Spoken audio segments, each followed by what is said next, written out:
저 같은 경우에 수술을 하다 보면은 좀 애매한 상황들이 좀 생기는데요. 그 지금 개인적인 질문을 좀 준비를 했어요. 수술을 하다 보면서 느끼는 건데요. 저는 이제 성형 쪽으로 있다 보니까 동의서를 받고 이제 설명을 이제 하고 또 중요한 사항에 대해서는 자필로 서명까지 이제 해서 준비를 하고 있는데요. 그럼에도 불구하고 수술이 끝나고 나서 저는 그런 설명 들은 적이 없어요. 이렇게 얘기하신 분들이 있어요. 그런 분들한테는 이제 제가 설명도 드렸고 또 간호사가 설명드리고 자필 설명까지 받았습니다라고 보여드리면 이런 요식적인 행위에 대해서는 제가 인정을 할 수가 없다. 그리고 이 설명이 그런 설명인 줄 몰랐다. 이렇게 얘기하시는 분들이 계시거든요. 이런 경우는 참 난감한데 이런 경우에는 어떻게 설명해 드리는 게 좋을까요? 네, 설명을 했냐 안 했냐의 싸움이고 네. 그리고 보통 설명하시면서 특히 성형외과 부분은 어떻게 디자인도 쓰시고 그리고 부작용에 대해서는 뭐 인쇄된 것 외에도 뭐 한번 동그라미도 치시고 뭐 그렇죠. 손으로도 쓰시고 하실 거예요. 그래서 늘 있는 분쟁은 환자는 말씀하신 대로 못 들었다. 그럼 나중에 병원은 이제 그 동의서를 냅니다. 설명했어요. 환자는 이런 표시, 동그라미 이런 거는 나는 없을 때 한 거다. 예를 들어 차후에 했다. 이런 분쟁이 발생할 수도 있어요. 그래서 그런 분쟁이 예상되는 상황에는 역시 우리도 증거를 남기는 게 좋은데 첫 번째는 동의서를 그 자리에 썼을 때 이런 방식이 있죠. 그것을 뭐 스캔해서 보관을 해주신다던가. 그럼 스캔하면 시간이 남죠. 차후에 수정하지 않았다는 걸 우리가 증명할 수 있습니다. 또 두 번째 방법은 일반 대학병원에서도 일부 쓰시는 걸로 알고 있는데 그 동의를 받고 설명하는 과정을 동영상 녹화하는 것도 있어요. 동영상 녹화하는 것도 있고 동영상 녹화는 근데 환자분하고 좀 사전에 상의가 필요할 것 같은데 또 이런 방식도 있습니다. 환자분과 분쟁이 예상될 때 사실 대화하시는 것을 녹음하는 것도 가능은 해요.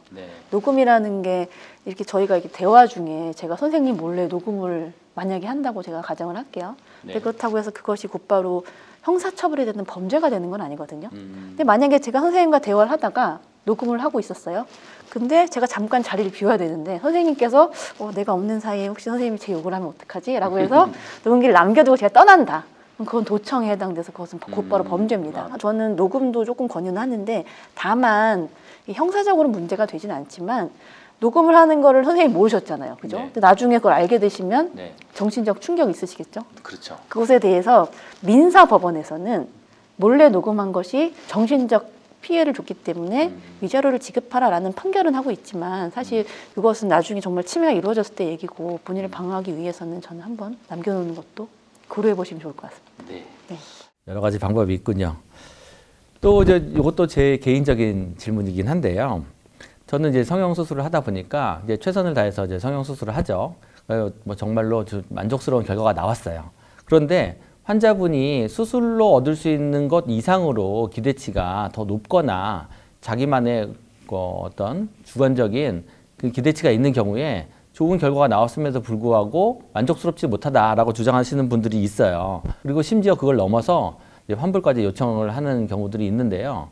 모든 환자들을 본인의 기대치에 도달하지 못했다고 해서 전부 다 환불을 해줄 수도 없는 것이고 그렇다고 해서 환자분의 기대치를 완전히 무시할 수 있는 것도 아니잖아요.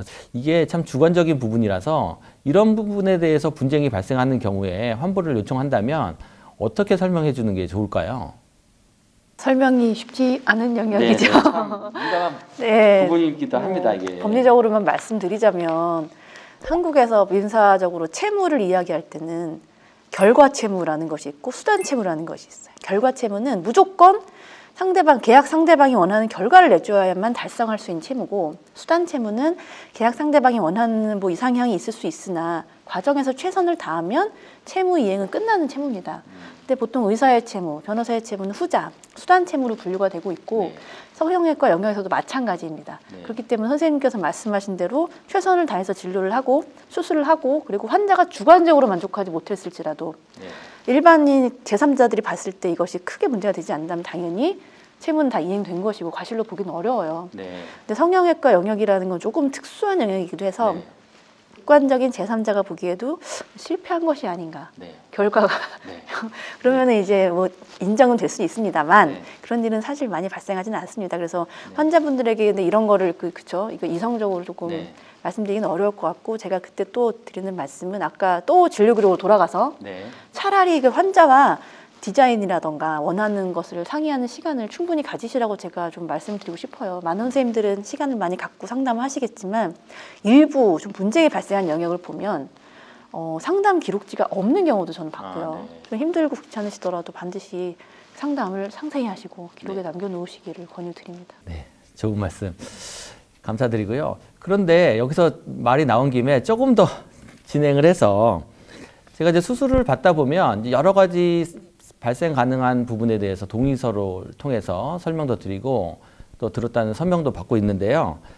그럼에도 불구하고 최선의 진료를 다 했고 모든 노력을 다 했음에도 불구하고 불행하게도 발생할 수 있었던 부작용이 발생하는 경우가 생겨요. 그러면 모양도 안 좋아질 뿐더러 또 많은 기능적인 손상도 생길 수가 있죠. 참 안타까운 일인데요. 의사가 신이 아니기 때문에 진료를 하다 보면 여러 가지 체질적인 문제라든가 아니면 여러 가지 이유에 의해서 정말 원치 않는 부작용이 발생하는 경우가 있거든요. 그런 경우가 생기면 환자분들은 굉장히 괴롭고 또 시술한 의사들도 굉장히 책임감을 가지고 부담을 느끼는데 이러한 경우에 어디까지 보상을 해야 되며 최선을 다했기 때문에 부작용에 대해서 책임이 없는 건지 이 부분에 대해서도 좀 궁금증이 있었거든요. 설명을 이미 했고 또 발생이 가능했던 부작용이 발생한 경우에 최종적으로 법원이 좀 판단하는 경향을 말씀드리면 미용 성형 부분과 다른 치료 부분이 조금 저는 달리 판단되고 있는 것 같습니다. 그래서 일반 치료 부분의 경우에는 미리 좀 설명된 부작용, 발생 가능한 악결과를 좀 설명을 해놓고 수술이라든가 진료 과정에서 별다른 문제가 없었음이 입증이 되는 경우에는 설명이 되었기 때문에 그 자체로 과실을 인정하지 않는 판례들도 많이 나오고 있어요. 네. 다만 제가 봤을 때 좀 미용 분야에서는 판례가 오히려 좀 환자한테 조금 더 관대하게 판단을 하는 것이 부작용 설명을 했더라도 일단 부작용이 발생한 경우에는 시술상의 잘잘못을 조금 완화해서 잘못이 있다라고 인정하는 쪽인데 이것은 약간 좀 진료 분야에 따라서 네. 경향성이 조금 있는 것 같습니다. 네. 질문이 애매해서 그런지 참 애매한 대답이긴 한데요. 어쨌든 이런 부분에 대해서도 한번 고민을 해봐야 될 필요가 있는 것 같아요. 그런데 불행하게도 이런 일들이 생기면 법적으로 이제 절차를 밟아서 법원에 가서 최종적인 판결을 받으면 좋겠지만 현실적으로는 그렇지 못한 경우가 좀 많은데요. 그러다 보니까 최근 SNS 발달하는 데 따라서 환자들이 불편했던 불만족했던 사례들을 이제 SNS에 무차별로 댓글 테러를 하는 경우들이 있거든요. 근데 그러한 경우에 병원에서 참 대응을 하기도 뭐하고 대응을 안 하기도 뭐하고 하는 그런 상황들이 종종 발생하는 걸로 알고 있어요. 저도 비슷한 경험이 한 번 있었는데요. 이런 경우에는 어떻게 병원에서는 대응을 하는 것이 좋을까요? 네. 원칙적으로는 병원에 대한 명예훼손에 해당할 수 있으니까 당연히 고소고발을 고려해 보실 수는 있겠지만 어떤 경우에는 환자분이 약간 조금 교묘하게 네. 병원의 정보를 숨기고 정보를 게시하는 경우들이 있어요. 네, 하지만 그런 게시들은 보통 제가 알기로는 관련 진료 분야에 관심이 많은 사람들이 모여 있는 곳에 그런 정보들이 게시가 됩니다. 네. 예를 들어 동종 질환에 대한 어떤 커뮤니티에 게시되는 경우가 많은데 그때는 무조건 그 병원명을 숨겼다고 해서 그 병원 측정이 되지 않는 것은 아니에요. 그래서 전체적인 보통 수사기관에서 이 병원에 대한 나쁜 말인지 아닌지를 판단할 때의 기준은 이름이 나와 있냐 안 나와 있냐가 아니고 그 게시글의 전체적인 맥락, 그 댓글까지 전체를 다 봐서 전체적인 그 흐름을 통해서 특정이 가능하다. 그래서 사람들이 그거 어딘지를 줄줄이 알게 된다면 특정이 된다고 보고 있습니다. 그렇기 때문에 지금 그렇게 병원명을 생략하고 그런 게시글을 올렸다고 하여 무조건 명예훼손 성립 안 되는 건 아니에요. 일단은 그런 문제가 되는 게시글들을 다 증거로 수집하셔서 캡처를 해야 되고요.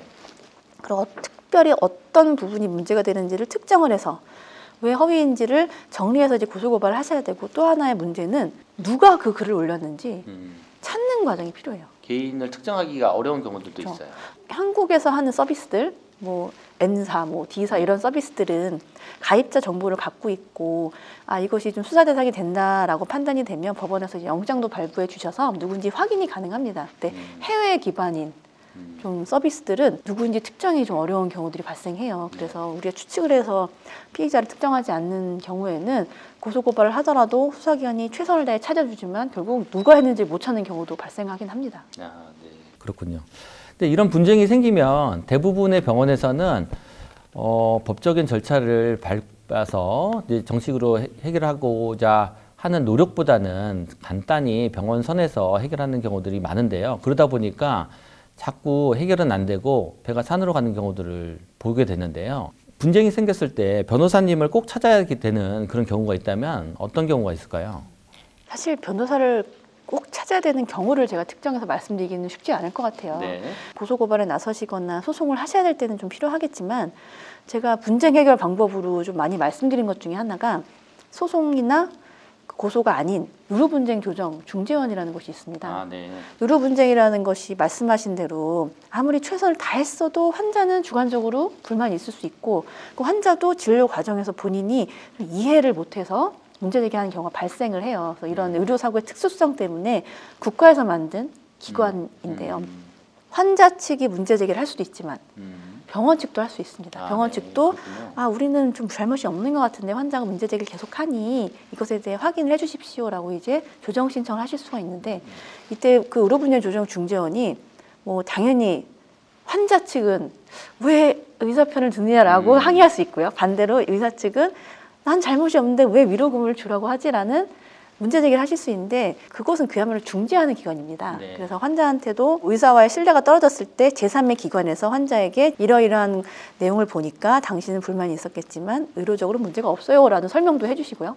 반대로 그리고 환자한테 혹시 의료기관에 실수가 있어 보이긴 하는데요. 환자분 이것은 여기서 중재하지 않으시고 조정하지 않으시고 만약에 법원으로 사건을 가져가신다면 소위 배보다 배꼽이 커질 수 있는 사안이에요. 그래서 여기서 적절한 금액으로 조정하십시오라고 권유도 해주십니다. 그래서 저는 꼭 소송, 고소고발보다도 의료분쟁 조정 중재원에도 한번 문의를 해보시라고 권유를 하고 있습니다. 굉장히 좋은 말씀인 것 같은데요. 잘 해결이 안 되고 분쟁이 생기면 무조건 법적으로 가서 잘잘못을 따진다라고만 단순하게 생각하시는 분들이 많은 것 같아요. 저도 그런 생각이 있었는데 방금 말씀해 주신 대로 의료분쟁 조정 제도를 이용해서 원만히 합의를 하면 꼭 법적인 분쟁까지 안 가더라도 서로에게 이제 만족스러운 좋은 제도인 것 같습니다. 저도 잘 생각을 잘 못했는데 이런 분쟁이 생긴다면 한번 고려해 봐야 될 부분이 아닌가 생각이 드네요. 병원이 크다 보면은 직원도 많고 또 같이 근무하는 여러 선생님들도 많은데요. 오늘 이렇게 배웠던 좋은 법률 정보들을 이용해서 교육을 좀 한다고 그러면 어떤 부분을 강조해서 교육을 해야 될까요? 역시 처음부터 끝까지 지속적인 주제이지만 설명과 근거 남기기인 것 같습니다. 근거를 남기기. 지금 말씀하신 대학병원 사례를 예로 들어주셨지만 사실 대학병원이 아닌 개인병원 역시 진료를 하시는 선생님 그리고 처음에 환자를 응대하는 직원분 간호사 선생님들이 사실 그 단계라고 보실 수가 있어요. 그래서 그 단계에서도 어떻게 환자와 커뮤니케이션이 이루어졌는지를 좀 명확히 기재하고 근거에 남길 수 있도록 그런 교육이 이루어지면 좋을 것 같습니다. 아니 시간이 바쁘시고 진료에 정신이 없으시겠지만 기록도 그만큼 중요하다는 점 좀 명심해 주시고요. 오늘 긴 시간을 통해서 정혜성 변호사님과 함께 의료 분쟁에 대해서 이야기를 나누고 있습니다. 제 생각은요, 어떤 병이 생겼을 때 그와 관련된 전문가와 상의를 하는 것이 굉장히 중요하다고 생각이 드는데요.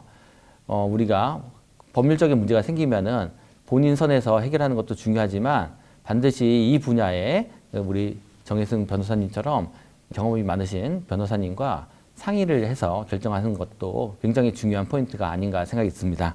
오늘 긴 시간 동안 질의응답에 응해 주셔서 감사드리고요. 네, 이상으로 마치도록 하겠습니다. 감사합니다. 감사합니다.